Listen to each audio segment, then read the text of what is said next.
dia, chamo-me Salete, sou encarregada de Educação e vou ler um excerto do livro A Estrela, de Virgílio Ferreira.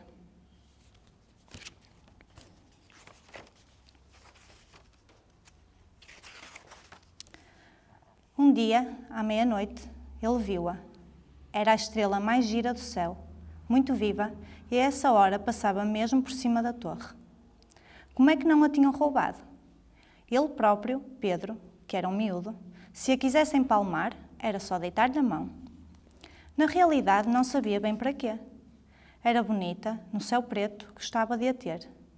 Talvez depois a pusesse no quarto, talvez a trouxesse ao peito. E daí, se calhar, talvez a viesse a dar à mãe para enfeitar o cabelo. Devia-lhe ficar bem no cabelo. De modo que nessa noite não aguentou. Meteu-se na cama como todos os dias. A mãe levou a luz, mas ele não dormiu. Foi difícil porque o sono tinha muita força. Teve mesmo de se sentar na cama, sacudir a cabeça muitas vezes a dizer-lhe que não. E quando calculou que o pai e a mãe já dormiam, abriu a janela devagar e saltou para a rua. A janela era baixa, mas mesmo que não fosse.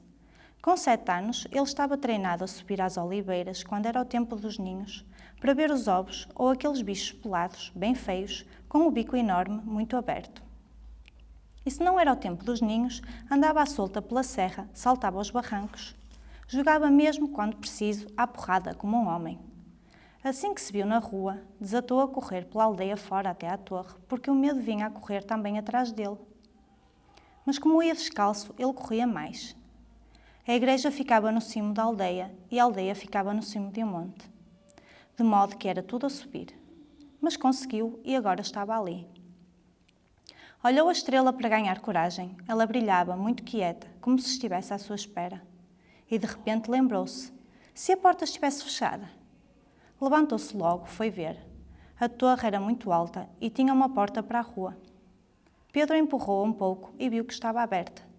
Ficou muito admirado, mas depois nem por isso.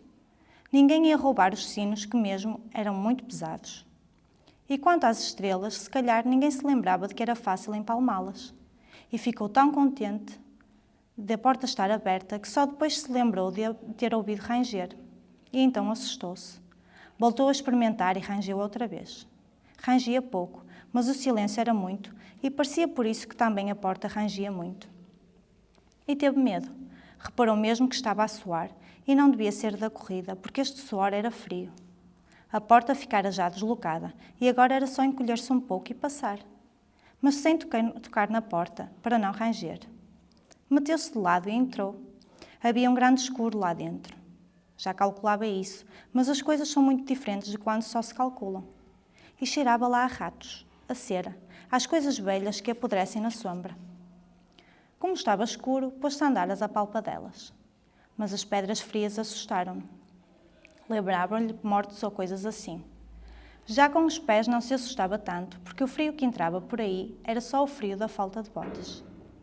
Até que pisou o primeiro degrau e começou a subir. Cheirava mal que se fartava, mas à medida que ia subindo, vinha de lá de cima um fresco que aclarava o cheiro. À última volta da escada em caracol, olhou ao alto o céu negro, muito liso. Via algumas estrelas, mas era tudo estrelas velhas e fora de mão. Até que chegou ao campanário e respirou fundo. Aproveitou mesmo para puxar as calças que estavam a cair.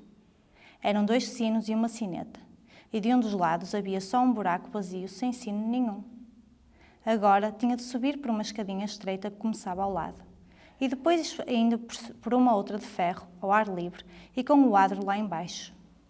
Mas quando chegou à de ferro não olhou. Deu foi uma olhadela à estrela que já se via muito bem. Todavia, quando a escada acabou, reparou que não lhe chegava ainda com a mão. Tinha, pois, de subir o resto de gatas, dobrando e desdobrando as pernas como uma rã. Mesmo no cimo da torre havia uma bola de pedra, e enterrado na bola havia um ferro, e ao cimo do ferro estava um galo com os 4 pontos cardeais. Espero que tenham gostado. Até às próximas quintas.